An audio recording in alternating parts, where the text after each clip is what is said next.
the most qualified people in his line of sight. And he has chosen anti-vax nepo maniac Robert F. Kennedy Jr.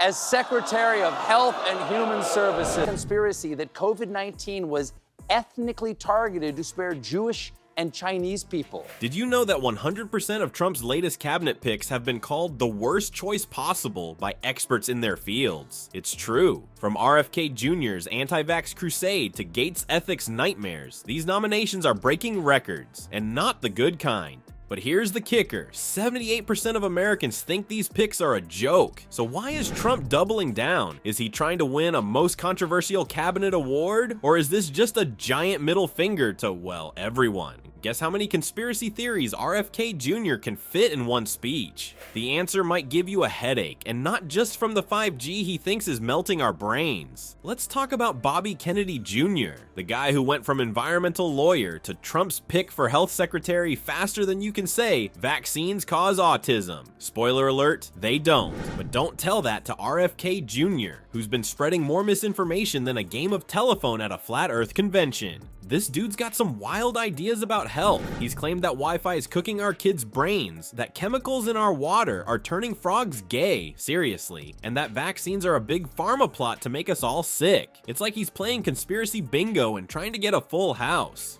But here's the kicker, RFK Jr.'s anti-vax crusade isn't just wacky, it's dangerous. Doctors are pulling their hair out trying to convince people that vaccines are safe and effective. Meanwhile, Bobby's over here telling folks that measles is no big deal. Yeah, tell that to the 140,000 people who died from it in 2018. Jr. has also said chemicals in the water could be turning children gay. Keep in mind, everyone's still freaked out about the nominations he made yesterday, like making Matt Gaetz the Attorney General of the United States. Actual doctors are responding to his appointment like it's a bad joke. One doc said it's like appointing an arsonist as fire chief. Another compared it to putting a flat earther in charge of NASA. Ouch. But wait, it gets even weirder. In one infamous speech, RFK Jr. managed to cram in not one, not two, but 7 different conspiracy theories. He hit all the greatest hits. Vaccines, 5G, chemtrails, the whole shebang. It was like watching a conspiracy theory DJ trying to mix all the tracks at once. So, how many conspiracy theories can RFK Jr. fit in one speech? Apparently 7, and that's just the ones we could count before our tinfoil hats started picking up alien transmissions. If you thought that was bad, wait till you hear about the next guy. Let's just say, compared to him, RFK Jr. looks like a paragon of scientific reason. From conspiracy theories to criminal investigations, Trump's cabinet picks just keep getting weirder. But his latest nomination might take the cake. How bad does a guy have to be to make Matt Gaetz look like a choir boy in comparison? Meet Matt Gaetz, the Florida congressman who's now Trump's pick for Attorney General. You know, the top law enforcement job in the country. It's like hiring a fox to guard the henhouse, if the fox was also under investigation for eating chickens. Speaking of investigations, Gaetz is knee-deep in them. The House Ethics Committee has been poking around allegations that he's been naughty, and not in a fun way. We're talking sexual misconduct and drug use. Yikes! It's like he's trying to speedrun every scandal in Washington. But here's the kicker. Gaetz quit Congress just 2 days before the committee was going to spill the tea on their findings. Talk about a suspiciously timed career change. It's like quitting your job right before your boss finds out you've been napping in the supply closet.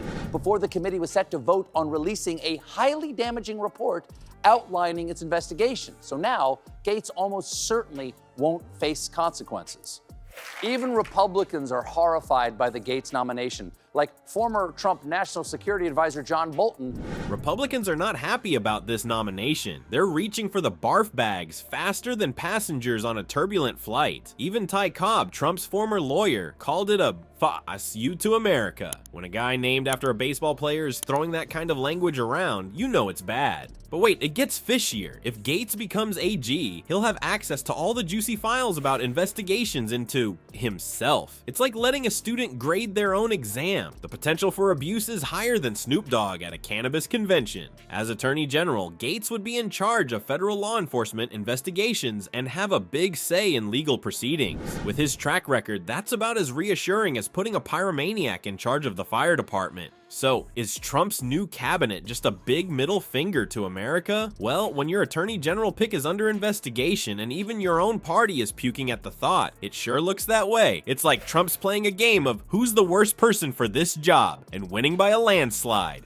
Speaking of questionable choices, let's talk about our potential new spy chief. Buckle up, folks. This ride's about to get even bumpier. What happens when a former Democrat becomes the top spy for a Republican president? It sounds like the setup for a bad joke, but in Trump's America, it's just another Tuesday. Tulsi Gabbard's nomination as Director of National Intelligence is raising eyebrows higher than Trump's hair on a windy day. Remember Tulsi Gabbard? She used to be a Democrat running for president. Now she's Trump's pick to be America's spy chief. Talk about a career change. It's like going from being a vegetarian to owning a steakhouse. But here's where things get weird. Gabbard's got some pretty out there ideas about foreign policy. She's been cozying up to dictators like they're her new best friends. She's praised Assad, the guy who uses chemical weapons on his own people, and Putin, who thinks invading other countries is a fun weekend activity.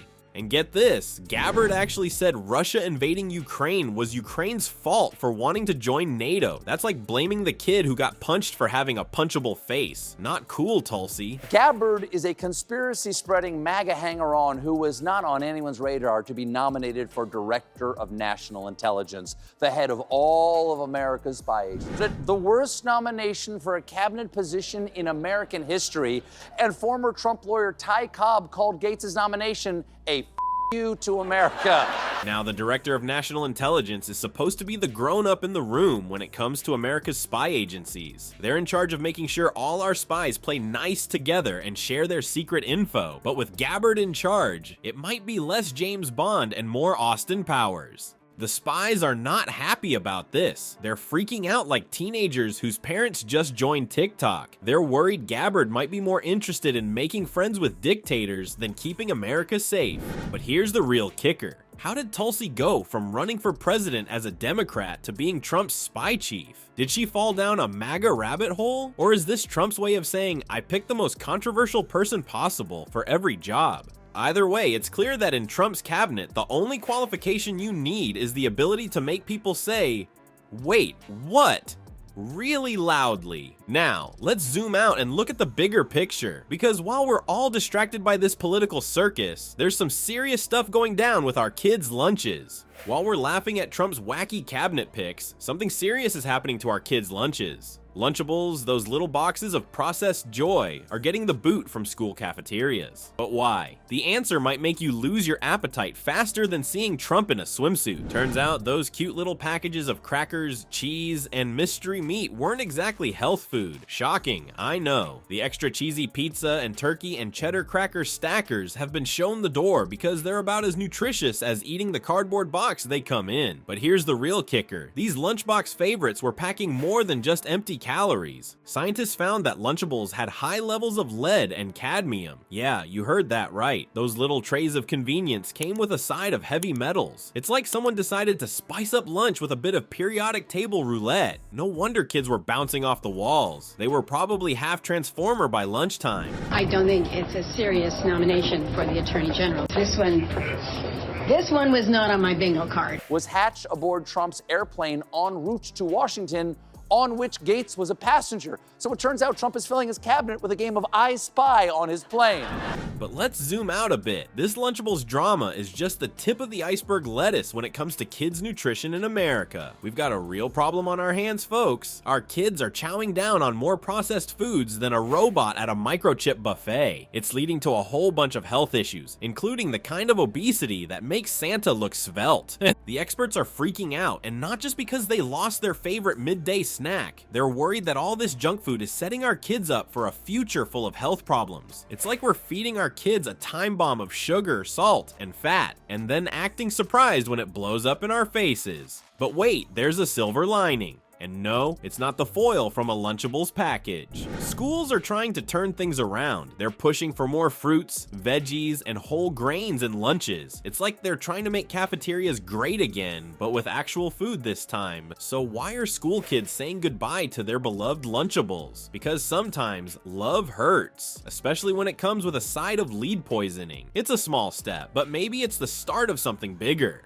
Who knows, maybe one day our kids will be trading kale chips instead of processed cheese products. Now that would be a lunch revolution worth packing. As we wrap this up, let's think about what all this means. Because while Trump's picking his dream team of disasters, the real action's happening right under our noses. Or should I say, on our kids' lunch trays. So here we are. Trump's cabinet picks are like a bad reality TV show, but the real drama, it's happening right in our schools and hospitals. While we're busy laughing at Grumpy Trumpy's latest hires, our kids are saying goodbye to their beloved Lunchables. Learned that Lunchables has been removed from the National School Lunch Program. The effects of this, of course, will be immediate and massive. First off, they'll have to change their name to Bulls. Up till now, like right after the election when we found out, up till now, the theory has kind of been that the craziest of the crazies we're never going to get any of the big nominations. Talk about misplaced priorities. Next time you hear about some wacky political appointment, don't just roll your eyes. Take a peek at what's on your kid's lunch tray, too. It might be more revealing than Donnie Diaper's latest tweet storm. You know what we really need? A new cabinet position, Secretary of Common Sense. Any takers? No. Well, I guess that rules out anyone in Trump's circle. Maybe we should just stick a help wanted sign on the White House lawn. At this point, we might have better luck finding qualified candidates at a local Walmart.